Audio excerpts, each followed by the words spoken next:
kako pomembna je dobra, dosledna skrb za ustno zdravje, izvemo pravzaprav vse prepogosto šele takrat, ko se pojavi resna kronična bolezen, takrat, ko je treba nastalo stanje sanirati, in v tisti fazi je to početje bistveno težje kot vnaprej. Seveda je pri tem treba vedeti, kakšna je vloga stomatologov na eni strani, ter seveda drugih specialistov, ki takrat ukrepajo, ko nekdo zboli za kronično srčno boleznijo, kronično dihalno boleznijo ali katero drugo. Da. V idealnem svetu bi pomenilo, da bi vsi skrbeli za ustno zdravje, in v trenutku, ko nas doleti neka zdravstvena situacija, to pomeni, da smo ogroženi življenjsko ali tako, da je naše zdravje ogroženo, in takrat bi bili pripravljeni, vsaj v smislu ustnega zdravja. Ampak realnost je taka, da pogosto na ustno zdravje pozabimo prej že, in v trenutku, ko imamo neko resno bolezen, se zdi ustno zdravje še manj pomembno, ker se ukvarjamo ravno z neko svojo primarno boleznijo, ki nam ogroža življenje. In to je tisto, kar želimo mi opozoriti danes, da za ustno zdravje na ustno zdravje je treba pomisliti prej, predno zbolimo. Namreč večina stvari v ustnem zdravju je kroničnih. To pomeni, da potekajo počasi, nastajajo počasi in se jih da preprečiti samo z redno ustno higieno in z rednimi pregledi. Namreč, zakaj tako poudarjamo redne preglede? Pacienti ali ljudje večinoma ustno zdravje nekako pojmujemo s tem, kar vidimo, in s tem, kaj čutimo v ustih, kar je pa občutno premalo. Že danes sem malo karikiral, če bi bilo tako, bi tudi zobozdravniki sami, z vsem tem znanjem nakopičenim, ki ga imamo, bi enostavno precenili, kako dobro je naše ustno zdravje, pa v resnici tudi mi potrebujemo zobozdravnika. Tudi mi gremo na redne preglede, namreč da nam nekdo objektivno pove, kaj konkretno je z našimi usti narobe, seveda tisto, kar mi ne čutimo.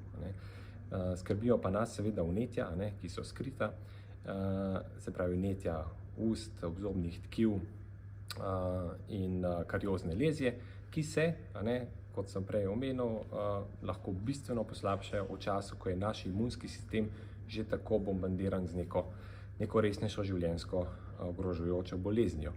Danes izpostavljamo kronične bolnike, ki imajo težave z ledvicami, s srcem, z jetri, in so potencialno zaradi kroničnih zapletov kandidati za presaditev takih organov. Ti pacienti so po takih posegih nekako vezani na imunosupresijo, se pravi na zdravljenje z zmanjšanim imunskim odzivom.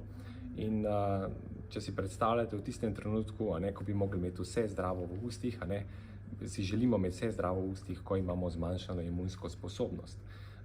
In to je danes sporočilo o ustih, o ustnem zdravju, razmišljati predno, se nam zgodi neka resna zdravstvena težava. Za vse tiste, ki pa že so kronični bolniki in se že soočajo s to borbo z življenjem, ne pozabiti na zobe, ne pozabiti na ščetko, obiščite zobozdravnika in mu dajte čas, da vam te zobe ohrani. Namreč v trenutku, ko ste pred odločitvijo, da je potrebna operacija, takrat je tudi zdravljenje zob ali ust bolj radikalno. Si morate predstavljati, zdravnik ima, njegov fokus je vaše življenje, zobozdravniki naš fokus, pa poleg vašega življenja tudi kvaliteta življenja, ki bo potem konec koncev ostala za tem, ko vam bo življenje rešeno.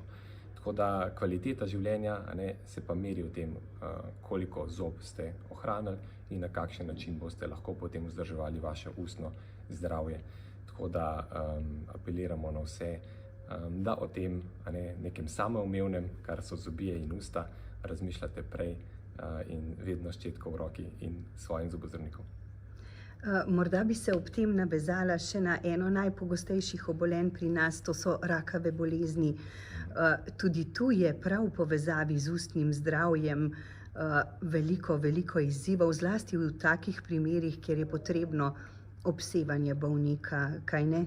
Tako, pri rakavih pacientih, ki so recimo poleg operativnih posegov podvrženi potem še kemoterapiji ali radioterapiji, so recimo zdravljenja ust ali še toliko bolj radikalna, tudi njihova higiena recimo je potem po takih posegih bistveno otežena.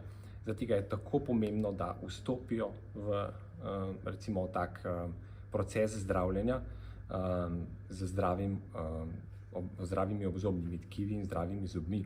Namreč sicer je včasih nemogoče to vzdrževati in tudi komplikacije povezane z poslabšanjem vnetij zob vodijo tudi potem v poslabšanje zdravljenja take primarne rakave bolezni. Tako da govorimo o tem, da poleg imunosupresije, že tako, ker pade odpornost, imajo ti pacienti še težave s kariesom, radiacijskim kariesom in pa seveda slabim celjenjem. Tako da si ne želimo pacientom po obravnavi rakave bolezni pult prehitro zobe. Že tako je potrebno, da bistveno bolj pogosto hodijo na preglede, skrbijo celo na 3 mesece za svoje zobe. Tako da mi moramo paciente že prej naučiti, da bojo s to svojo boleznijo tudi vzporedno mogli skrbeti za ustno zdravje. Prav ta primer je, bi rekla, najbolj neposreden dokaz tega, da govorjenje o tem, kako pomembna je skrb za zdravje v vsaki fazi življenjskega obdobja, ni nekakšna prazna floskula, ampak resnica, na katero velja pomisliti pravzaprav vedno oziroma jo vtkati v svoje življenje, kaj ne? Ja, tako je. In zdaj ta modrost, kjer zobozdravniki se nekako soočamo vedno s pacienti, ko v trenutku, ko zobe ali zdravje izgubijo, se vedno nekako zavemo, da kaj, ko bi vedel te stvari prej. Nekaj podobnega kot otroci svojih staršev nismo poslušali, ker so nam hoteli nekaj modrega povedati.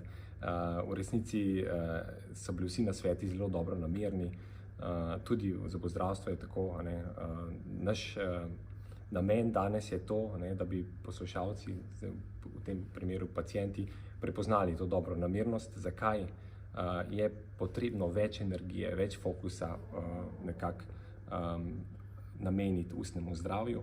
Namreč ravno zato, da ga boste lahko še naprej imeli za samoumevnega in se ukvarjali s svojim življenjem in svojo kvaliteto življenja.